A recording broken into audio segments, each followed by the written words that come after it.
Hello student, पिछले कालांश में हमने बात की थी श्वसन मांसपेशियों की और आज हम बात करेंगे श्वसन की क्रियाविधि। और श्वसन की क्रियाविधि जो है इसके लिए हमें वक्षीय पिंजरे की थोड़ी सी जानकारी लेनी होगी। वक्षीय पिंजरा, और वक्षीय पिंजरा वास्तव में चारों तरफ से एक बंद केज या कक्षनुमा संरचना है जिसके अंदर क्या क्या होता है, कैसी स्थिति होती है, इसी को हम समझते हैं। देखिए, वक्षीय पिंजरा जो है उसको यदि हम व्यवहारिक तौर से समझने की कोशिश करें तो वक्षीय पिंजरे का ऊपरी जो भाग है उसमें स्थित होते हैं कंधे।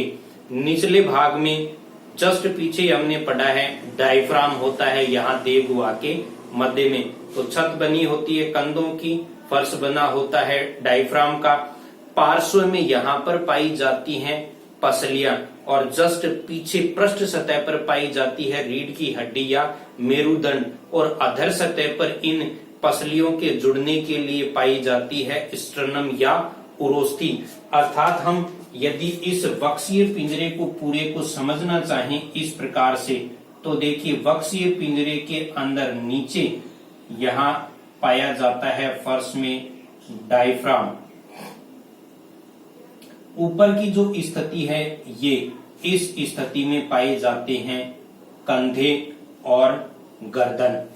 इसके बाद में पीछे का जो भाग है जस्ट पीछे पीठ की ओर, ये भाग होता है मेरुदंड, और इसके बाद में यहां से जुड़कर इस प्रकार से आगे की ओर आने के लिए ये होती हैं पसलियां, और पसलियों के सामने जुड़ने के लिए यहाँ पाई जाती है उरोस्थी। ये है व्यवहारिक स्थिति।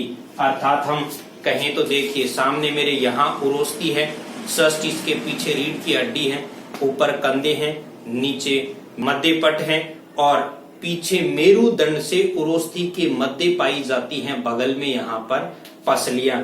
ये स्थिति है। मैंने यहाँ पर इस वक्षीय पिंजरे के एक अर्धांश को या पार्श्व व्यू को दर्शाया है, जिसमें देखिए काले रंग से ये जो दर्शाई गई है ये होती है मनुष्य की पीठ पर पाई जाने वाली मेरुदंड, जो पाई जाती है पीठ या पृष्ठ सतह पर, पीठ या पृष्ठ सतह पर। और ये जो भाग है सामने का, ये भाग है उरोस्थी, और ये जो ग्रीन कलर का उभरा हुआ भाग है ये है डायफ्राम।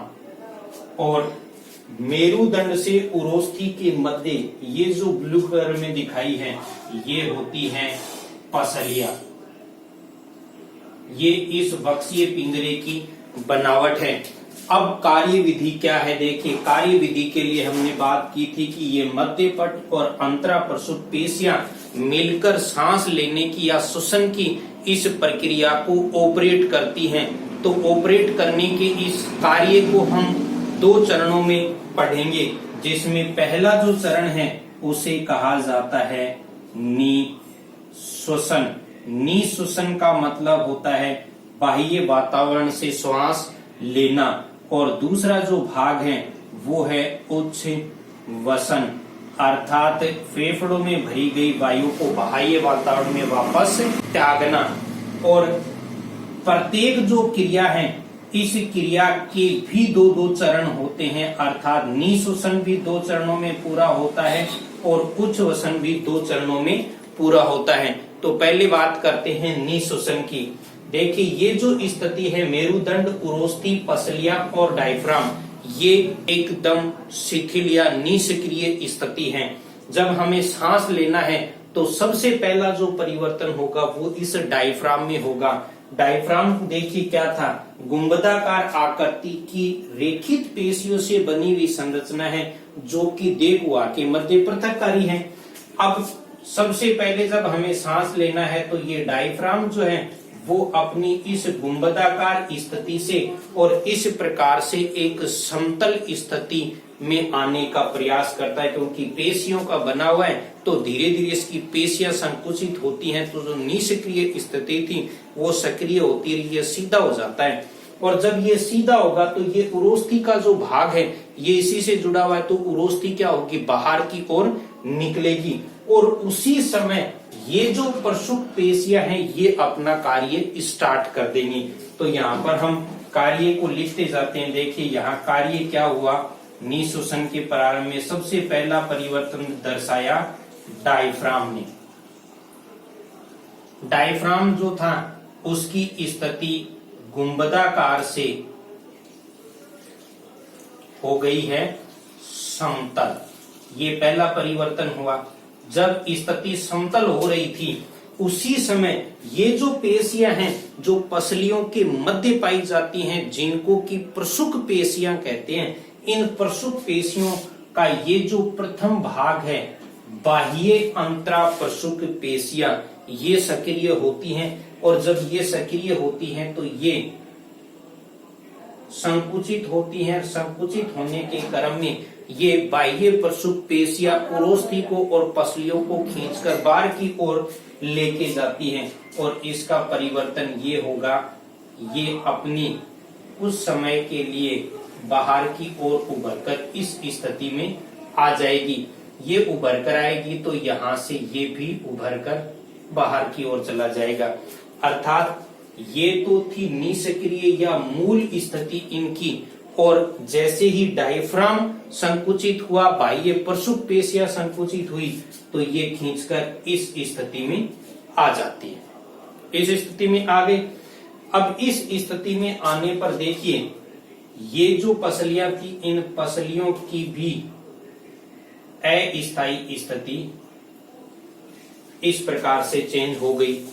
अब ये सारा चेंज होने से परिवर्तन क्या हुआ, परिवर्तन के रूप में देखिए इस बक्सीय पिंजरे का क्षेत्रफल जो है वो बढ़ गया है। ये मैंने यहाँ पर इसको दर्शाया है ग्रीन कलर से, और जहां ग्रीन है ये डायफ्राम, इसमें दर्शाया है रेड कलर से।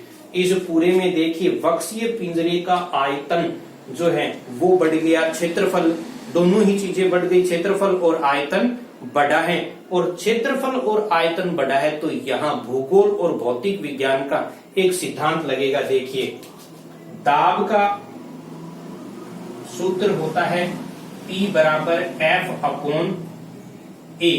अब यहाँ पर देखिए जो वक्सीय गुहा का क्षेत्रफल है A वो बढ़ा है, और जब क्षेत्रफल बढ़ा है तो हमेशा देखिए दाब जो होगा वो घटेगा। अर्थात डायफ्राम के फैलने से, बाह्य प्रसुप्त पेशियों के सिकुड़ने से पसलियां जो हैं, ये पसलियां ऊपर की ओर उठती हैं तथा बाहर की ओर जाती हैं, जिससे कि क्षेत्रफल बढ़ेगा वक्सीय गुहा का। और वक्सीय गुहा का क्षेत्रफल यदि बढ़ेगा तो वक्सीय गुहा के अंदर जो दाब है वो दाब घट जाएगा, और जैसे ही दाब घटेगा तो एक कार्य होगा। देखिए भूगोल का एक सिद्धांत है कि वायु या हवा हमेशा अपने उच्च दाब से निम्न दाब की ओर स्वतः ही क्या होगी, प्रवाहित होना शुरू कर देती है। अब बाह्य वातावरण में तो वायुमंडलीय दाब 1 एटमॉस्फेयर फिक्स है, लेकिन वक्सीय गुहा में दाब घट गया तो हमारे नाक,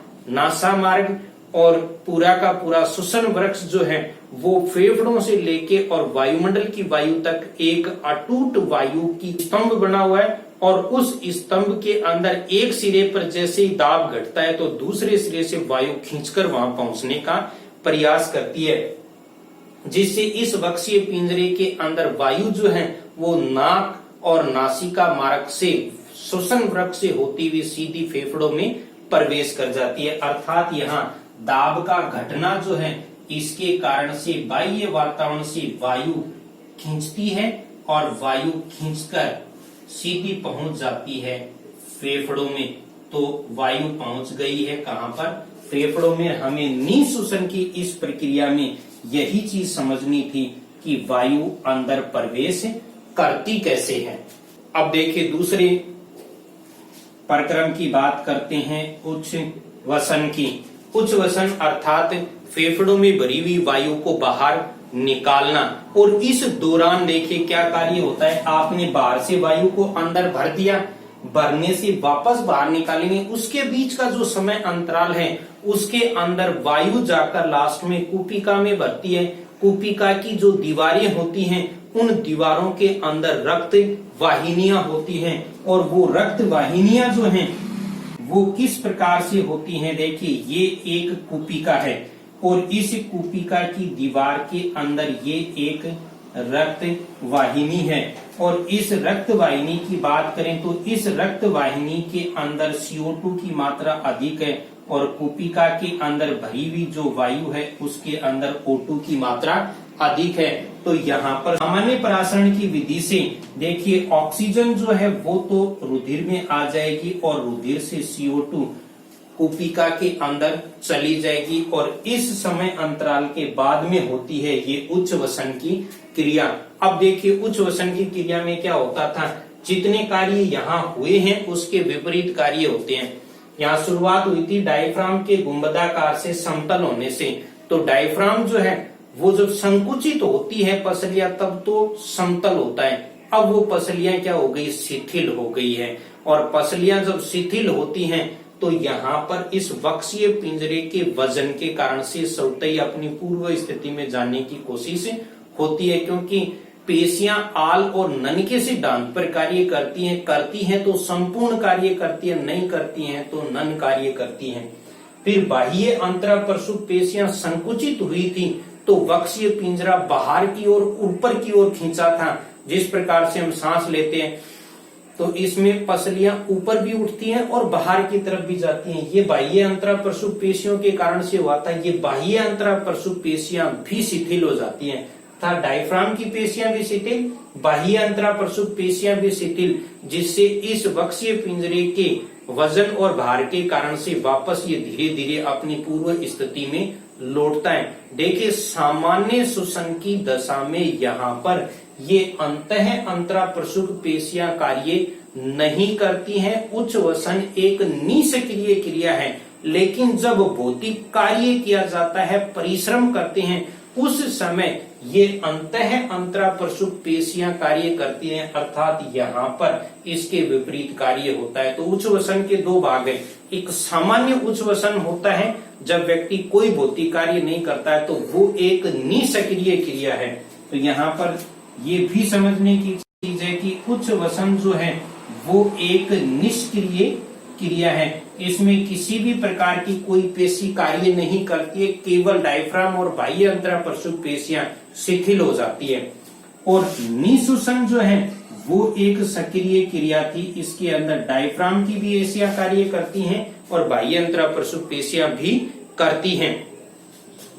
अब देखिए, अंतः अंतराप्रसूप पेशियां कब कार्य करती हैं? ये कार्य करती हैं जब व्यक्ति सक्रिय उच्च वसन करता है। सक्रिय उच्च वसन का मतलब शारीरिक मेहनत और कोई भी भौतिक कार्य के समय जब भी उच्च वसन की क्रिया होती है, यानी श्वास को छोड़ा भी तेजी से जाता है, जो कार्य होगा उस समय अंतः अंतराप्रसूप पेशियां कार्य करेंगी। इसके अलावा कुछ रोग हैं जिनके नाम हमें यहाँ जानने हैं, थोड़ी थोड़ी उनकी जानकारी हमें लेनी है। तो देखिए, रोग के अंदर सबसे पहला जो नाम आता है श्वसन तंत्र से संबंधित वो है दमा, या जिसे कहते हैं अस्थमा। ये धूल के कण, पराग कण, किसी भोज्य सामग्री से होने वाली एक प्रकार की एलर्जी है जो अधिक गर्मी या ठंड से भी हो सकती है। इसके अंदर छींके आना और बहुत अधिक तेज अस्थमा का अटैक हो तो विशेष तौर से उच्च वसन की जो क्रिया है, ये जो क्रिया है, इसके समय मनुष्य के सांस के साथ सीटी बजना शुरू हो जाती है। दूसरा जो रोग है वो है ब्रोंकाइटिस। ब्रोंकाइटिस, इसके दो भाग हैं। पहले भाग को पकड़ लीजिए, ब्रोंकाई, अर्थात ब्रोंकाइटिस रोग जो है वो ट्रेकिया और ब्रोंकाई में होने वाला रोग है। क्या होता है, जब व्यक्ति बहुत अधिक स्मोकिंग करता है, धूम्रपान करता है, तो ट्रेकिया और ब्रोंकाई की आंतरिक सतह पर पाए जाने वाले कूट स्तरित पक्षमाभी घनाकार उपकला जो ऊतक हैं, उसकी पक्षमाभ क्षतिग्रस्त हो जाती हैं। अत्यधिक श्लेष्मा का स्राव होता है, जिससे हल्के हरे या पीले रंग के कफ के आने की शिकायत बढ़ती है। साथ में श्लेष्मा जो है वो जाकर फेफड़ों में जमा होना शुरू हो जाता है और इस रोग के भी गंभीर परिणाम होते हैं। फेफड़ों में कफ जमेगा। तीसरा जो विशेष रोग है वो है एम्फीक्सीमा। एम्फीक्सीमा, तो यहाँ पर इसके भी दो भाग हैं, देखिए एम्फी और एक्सीमा। तो एक्सीमा जो शब्द है वो तो बताता है वायु को, और एम्फी जो शब्द है ये बताता है अधिकता, यानी कि फेफड़ों में सामान्य क्षमता से अधिक वायु का भरा जाना रोग है एम्फीक्सीमा। अब लगता तो ये है कि फेफड़ों में वायु सामान्य से ज्यादा जाएगी तो अच्छी बात है ना, काम आएगी, लेकिन ऐसा नहीं होता, उसका एक अलग कारण है। यहाँ बात कर रहे थे हम इन कूपिकाओं की, तो देखिए कूपिकाएं जो हैं वो इस प्रकार से एक पास पास स्थित संरचनाएं हैं। इन कूपिकाओं में जब ब्रोंकाइटिस, जब ये एम्फीक्सीमा रोग होता है तो इनकी मध्य की ये दीवारें जो हैं ये टूट जाती हैं और आपस में ये कूपिकाएं जुड़ जाती हैं, जिससे कूपिकाओं के अंदर पाई जाने वाली श्वसन सतह जो है उसका क्षेत्रफल घट जाता है। और ये भी रोग एक विशेष कारण से होता है, उसका कारण है अत्यधिक धूम्रपान या किसी भी प्रकार का कोई संक्रमण होना। इसके अलावा रोग होता है सिलिकोसिस और एस्बेस्टोसिस। धूल की खानों में अर्थात पत्थर की घिसाई की खानों में, मार्बल की खानों में काम करने वाले जो श्रमिक हैं उनमें डस्ट के कारण से श्वसन तंत्र में सिलिका के जमाव से या एस्बेस्टोस के जमाव से जो रोग होते हैं उनको कहते हैं सिलिकोसिस और एस्बेस्टोसिस रोग। ये संपूर्ण जानकारी थी मनुष्य के श्वसन तंत्र की मांसपेशियों और क्रियाविधि से संबंधित। जिनको जानकारी अच्छी लगे वो वीडियो को लाइक करें, शेयर करें और अधिक से अधिक साथियों तक इसे पहुंचाएं, जिससे ये नॉलेजफुल जानकारी सभी को प्राप्त हो।